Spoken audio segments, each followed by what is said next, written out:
This month, in The Line of Duty, lightning may not strike twice in the same place, but crime sure can, as a Dayton, Ohio officer learns, much to his shock and surprise. I'm thinking, I can't believe what's going on right here in front of me. This ain't supposed to be happening. Lessons learned by the officers involved in The Line of Duty.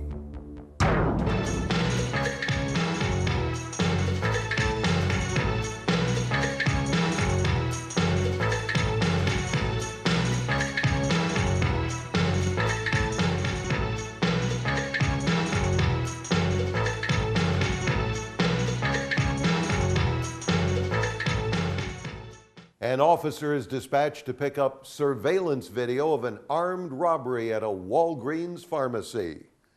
Hello, welcome to In the Line of Duty. I'm Ron Barber.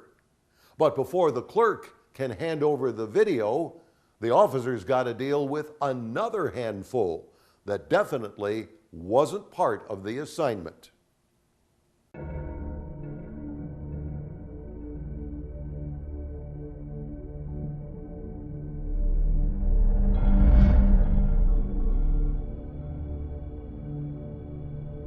Officer Joshua Campbell has gone back to a Walgreens drugstore hit by an armed robber around 2:15 that morning to retrieve the surveillance tape for evidence.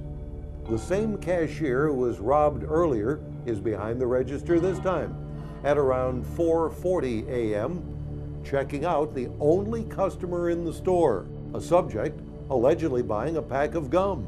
When Officer Campbell is directly in her line of sight and standing behind the counter.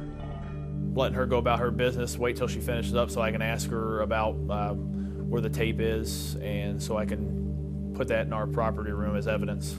I'm looking at what's going on in front of me.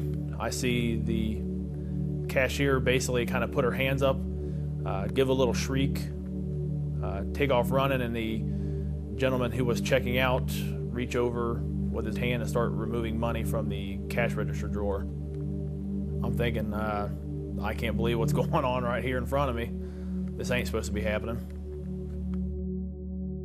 I could see his right arm, which was actually removing the money from the cash register, but I couldn't see his left arm. It was in his jacket pocket. Fearing that he had a weapon or anything like that, especially with the knowledge of the previous incident of the armed robbery with a firearm. At that point, I withdrew my firearm from its holster. I pointed at the back of his head. I did come right up to him, yes. At that point, he said he didn't do anything. I'm still behind him. I said something to the effect that I'm right behind you, I can see what you're doing. Officer Campbell tugs the man's left arm from his jacket pocket and determines there is no weapon, but... Yeah, when I first saw him reach over and I started going towards him, I saw a rubber handle sticking, which I thought was on the countertop. I couldn't see the end of it. You know, it was a long rubber handle. I didn't know if it was a knife or a hammer or anything like that. So that was kind of the weapon I was looking for, whatever that, I don't say weapon, you know, I still don't know what it was, but I'm making sure that that ain't coming around to be used against me. I saw what you did, get down on the ground, basically, so at this point I can try to take charge of the situation and figure out what in the world's all going on. But instead of following the officer's instructions, this subject then proceeds to do the opposite. When I was right behind him, you know, and I finally got his hand out of there, I could see both hands, he didn't have anything in him. He's still protesting his innocence. I told him to get on the ground. At that point, when he kind of he turns away from me, but he turns to face me. I've got my firearm out, and now he's facing at me. I'm there showing my authority and everything like that, that he should be doing as I say, and he's just basically just thinking it as a joke. You know, when he turned around and faced me, I could see he's got nothing in his hand. At that point, you know, in the force continuum, I'm not justified right there in causing death to him. Well, at that point, when he turned to face me, he said he didn't do it one more time. I told him again, get down on the ground. I refused to do that. And this is probably my third time of telling him to get on the ground. At that time, I grabbed him by his right arm, or it was his left arm, actually, sorry. I pulled at it, and I tried to trip him to get him down on the ground, keeping my gun away from him as he was trying to get him to the ground. After I kind of tried to trip him, he took a big step over my foot and then caught his balance and stood back up. I still have my gun out. Now he's facing me. He's more over towards the front, the exit door and everything like that. I grab him by the open part of his jacket. He starts kind of trying to get towards the door, and that's, I got my gun away from him, but I still got a hold of his open part of his jacket by like the zipper part. I'm able to kind of like turn a little bit, and it was at that point that I was able to reholster my firearm.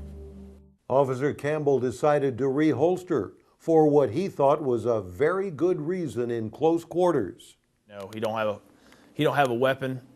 I'm obviously not going to leave mine out long enough where he can finally make a go for it and grab it and use it against me. Once I was able to reholster, I could finally go two hands on him. That's when I grabbed him by the coat with both of my hands, the open part of his coat, and threw him down to the ground. Both hands free or not, the fight was not over by any means. He goes down on his stomach. At this point, this is when I'm finally able to radio our dispatch, say, I'm fighting one at the Walgreens. At that point, I'm trying to get on top of him to get him to stay on the ground. He's able to like kind of squirm underneath me and everything. When he breaks, I'm still trying to hold him to keep him down.